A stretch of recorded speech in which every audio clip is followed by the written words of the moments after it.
Brakat Yahweh, Brakat Yahushai, Brakat Yahweh, Brakat Yahushai, Brakat Yahweh, Brakat Yahweh, Ba'ashem Yahushai, Ba'ashem Chakudash. The belongs to the apostles and the elders of Great Millstone True Well. Salutations to the whole elect out there, Yoakim to Sadakim, that do the second the utmost truth and sincerity. I'm the priest Shaman. This week's topic is going to be entitled, everybody's sick of this man's rulership. You know what I'm saying? Which man? So-called white man, all right? This earth right now is being run by the so-called Jew, right? You have the Rothschilds and these different prominent banking families, or even families that own huge influential complexes, right? I mentioned that Iranian Jewish family that owns American Dream and the Dream Mall, right? To the number one and second number one largest malls in North America, right? But this power was given to them, all right? This is the book of Job, chapter 9, verse 24. It says the earth is given into the hand of the wicked. Who's the wicked? Who we going into? The so-called white man. He covered the faces of the judges. So who's done that? Who has covered the face of the judges? The Most High, his son Yahushua, his people. So-called white man did that. The so-called Chinese people don't go around saying the Most High look like them, and Yahushua, who the world ignorantly called Jesus Christ, look like them, or the Israelites look like them. There's only one nation of people going around doing that right now, and that's the Edomites.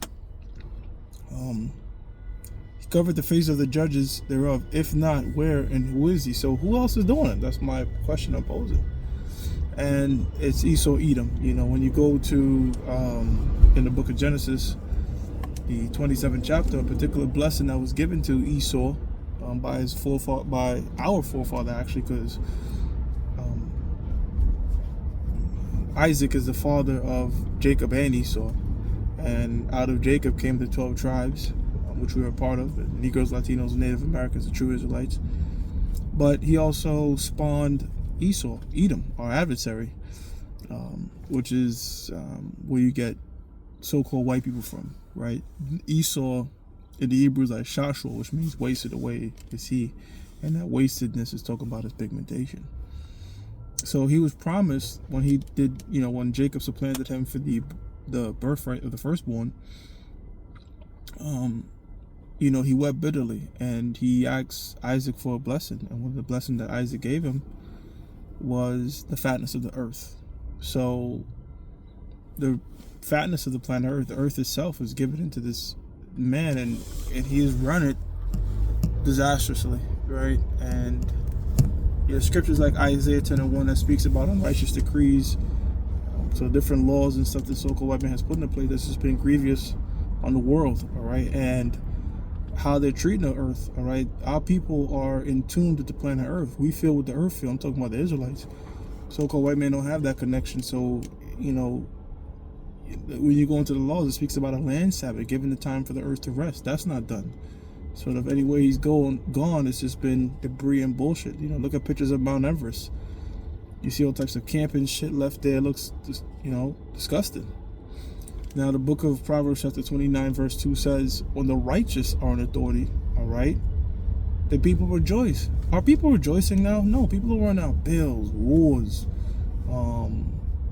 just constant stress and what new tax I got to pay and shit like that. There's no peace. You have disease everywhere. It's crazy how America is supposed to be so advanced in the medical field, yet they're dealing with far more sick people. Why is that? Because there's a lot of money in illnesses here. So they do things designed to make you ill, to make you sick, and then they want to keep you in that sick state. They don't want to just off you, because they need you as a slave to pay your taxes and work a job. So they want you just in that sweet spot to where you're sick and giving them money, and you're working your ass off and giving them money via taxes. That's the real devil for you, man. When they have enough money and the technology to treat and cure a lot of things. Not just treat, cure. But here's the thing, there's no money in cure. So for this, people are mourning for many different reasons. So it says, When the righteous are in authority, the people rejoice. But when the wicked bear rule, the people mourn. All right, so we're in mourning, and you should mourn. All right, the scriptures tell you that oppression maketh a wise man mad, and we are being oppressed. Therefore, we should be pissed off and mourning. That's what the book of Ezekiel 9 and 4 is all about, right? Set a mark on the foreheads of the men that sigh and that cry for all the abominations that be done in the midst thereof. And there's all types of just abominable work, man, here in America, okay?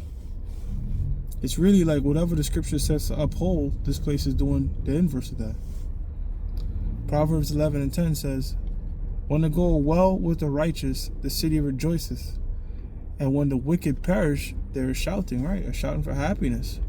You know, the scriptures tell us when we come into rulership, namely Yahushua and us being joint heirs, the dead shall live again, all right? The nations, at some point, they're going to get back their lands or what have you and be tributaries unto us, but they're going to be, I don't want to say happy on the same extent as a Israelite, but they'll be dealt with fairly.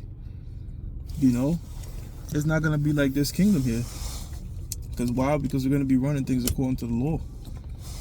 And yes, we are up next. This is the book of 2nd Ezra, chapter 6, verse 7.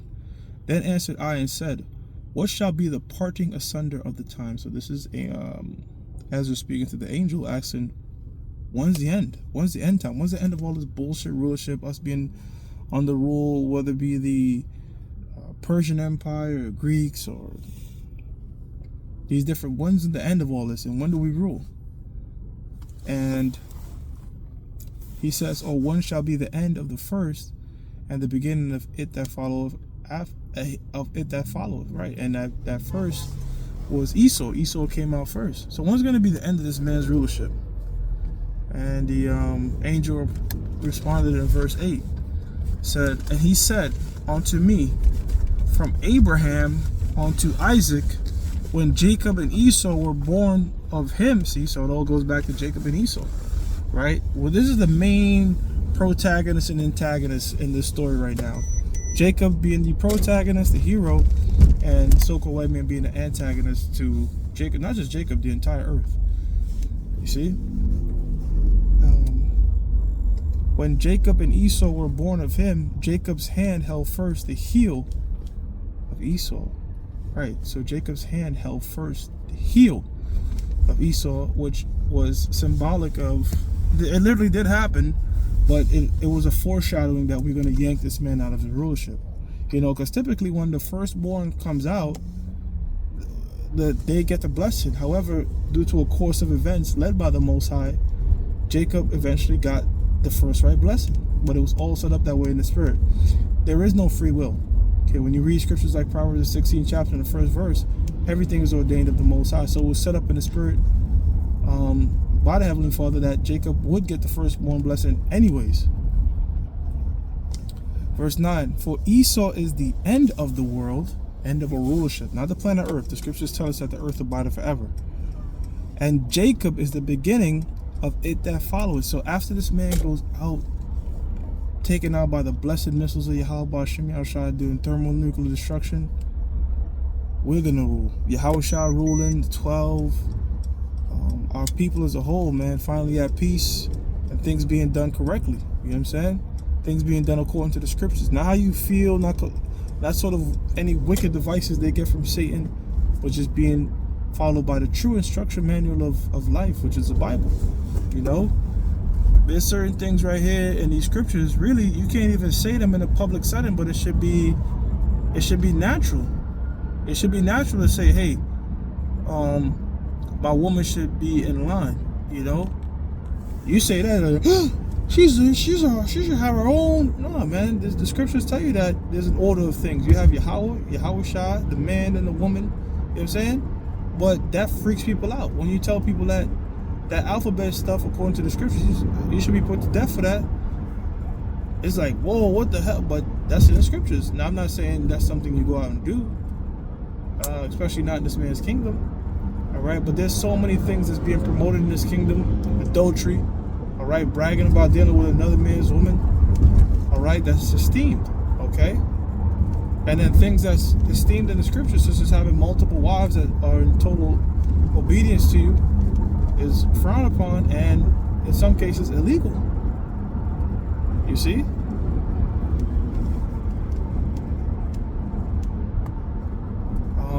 So this is how come we can't rule and this man can't rule at the same time. Okay? Proverbs, and I'll get a precept on that too. But real quickly, let me get Proverbs 11 and 10. When it go well with the righteous, the city rejoices, and when the wicked perish, they're shouting. I'm sorry, I read that. Yeah, there's a shouting of happiness, right? So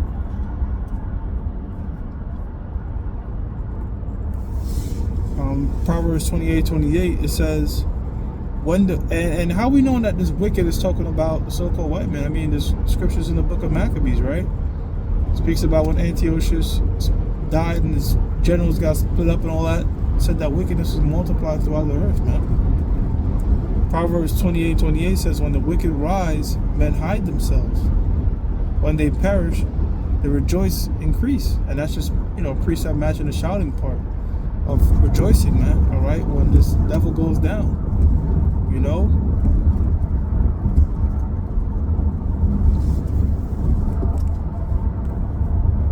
when you watch the movie Avengers, Thanos snapped his finger when he got the Infinity Stones.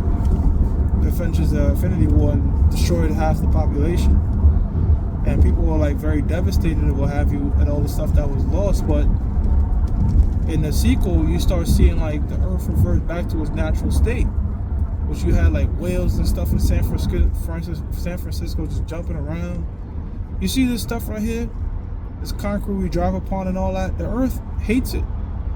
You know what I'm saying? That's why when you watch movies like I Am Legend and these sorts of things, the earth will tear up the concrete. If this was left unmanned, the earth will fight against this. All right. That's how it tears up the concrete and all that. You see what I'm saying? Start growing through the concrete. So, in the kingdom, our roads and different sorts of things is not going to be something that will hurt the planet Earth. You see, we're going to be doing things the right way, not bathing it in chemicals. Okay, spraying stuff like chemtrails or what have you. It's going to be righteous. But for that to happen, this man has to go down. This thing has to come to an end. This man's rulership.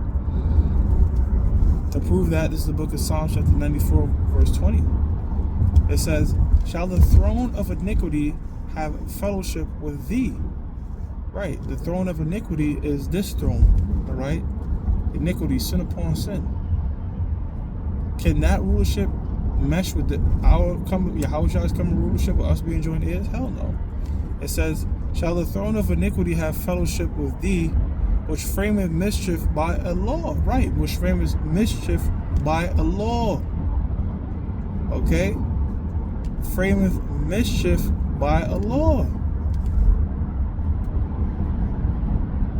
And I already described some of those mischiefs that the so-called white man put in law, right? Mainly all the things that go against the scriptures.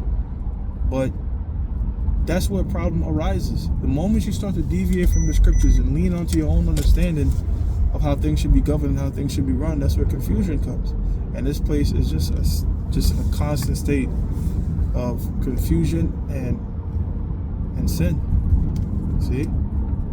So everybody's pissed off with the so-called white man and his rulership, and this is why these nations are going to gather themselves.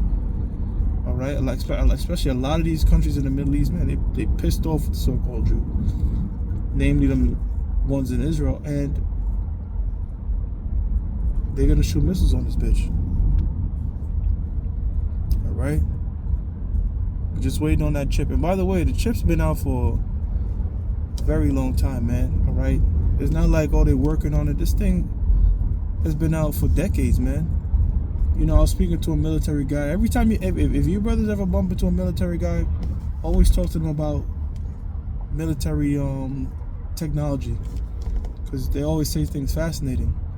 Now, one of the things this military guy was telling me was this: we were just going to how advanced. He was telling me just how advanced the military is in terms of the technology that they have versus what civilians have. And he was just like, the chips that you guys have in your credit cards, the NFC chip, he was like, they was using that in the army back in like early 2000, like 2003, 2002, You know what I'm saying? And now they just started releasing it in the credit cards. And I always bring this out. The 1957 Blackbird was able to deploy drones. So you best believe in the military, you already have situations where your gun can't fire unless you have the right chip or something like that. You know, I'm just speculating, but it wouldn't surprise me. All right, but they more than very well have the chip and using it for different purposes in the military. So it's only a matter of time, all right, before they either create a crisis or do whatever, all right, to have it roll out here. And once that's happened, with World War III already staged, that's it. That's it. You know? So that was it.